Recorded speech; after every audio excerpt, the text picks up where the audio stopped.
Actually, a special form of intelligence is that the sale price of a product or service that he or she can bring to market will be greater than the total cost of producing it and will create a profit.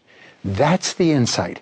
And entrepreneurs often cannot explain how it is they have this sense, but it is what drives them to produce the product and bring it to market. Now, the entrepreneur brings together the factors of production necessary to produce, offer, and sell desirable products and services. This is a tremendous act of coordination. Entrepreneurs often start off without any real awareness of what's involved in starting a business, and then they realize that they have to get an office and stationery and telephones and utilities and lights and transportation and shipping and handling and raw materials and hire people, and it's overwhelming for the first part of the entrepreneur's life until the entrepreneur, like Richard Branson, who starts business after business after business, finally reaches the point where he can do it over and over again. Richard Branson said recently that building an entrepreneurial business is pretty much the same each time, irrespective of the industry. And once you've done it once and mastered the methodology, you can do it over and over again with considerable success. Now, the entrepreneur invests and risks his money and other people's money to produce a product or service that can be sold at a profit. That's the key concept.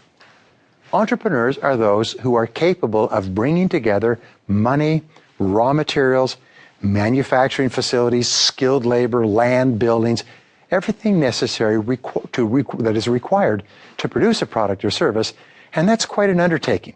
But the way they do it is one step at a time. And as they say, as Confucius said, a journey of 1,000 miles begins with a single step. You can accomplish anything if you take it one step at a time. Especially entrepreneurs are capable of arranging the marketing and the sales and the distribution of the product or service. Once they have undertaken the risk to produce it, they also have the instinct and the ability to find ways to get it to the end customer. Entrepreneurs have certain special qualities. Perhaps the most important of all is entrepreneurs are optimistic and future-oriented. Optimists are very positive and confident in themselves, in their abilities, and they can look well into the future to see what will be needed in the future that they can produce in the present. They believe that success is possible, and they're willing to risk their resources in the pursuit of profit. People often ask, well, what's the key quality of entrepreneurs?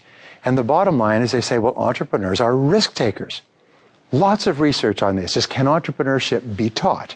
Well, everybody can be taught to take risks, but entrepreneurs are not really risk takers. Entrepreneurs take calculated risks because they believe that they can influence the result. Entrepreneurs, by the way, don't gamble. They don't go to casinos. They don't bet on cards because they can't control the result. As far as the entrepreneur is concerned, it's not really a risk. It's a business opportunity that requires hard work and complexity to bring together, but it's not a risk because they're in the driver's seat. And that's the difference. Of course, they're not afraid to do it. They're not afraid to try with no guarantee of success, but they don't consider it to be a risk. We also know that entrepreneurs are fast-moving. They're willing to try many different strategies to achieve their profit goals. Entrepreneurs are aware that a lot of things don't work, so they're willing to try something new, try something different, and move quickly when they get negative feedback. Entrepreneurs are flexible. They're willing to change quickly when they get new information. Entrepreneurs are persistent, and especially, we could say this, that entrepreneurs have the courage to try and the persistence to continue.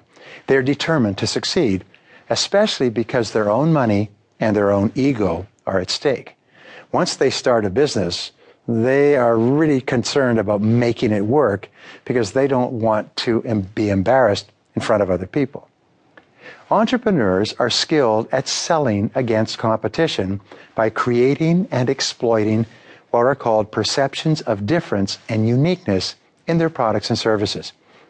Entrepreneurs can see how their product or service is actually superior to their competitors, and they're very artful at explaining this in advertising and selling to get people to buy from them rather than buying from someone else. Entrepreneurs continually seek out customer needs that competition is not satisfying. Remember the story of Ross Perot.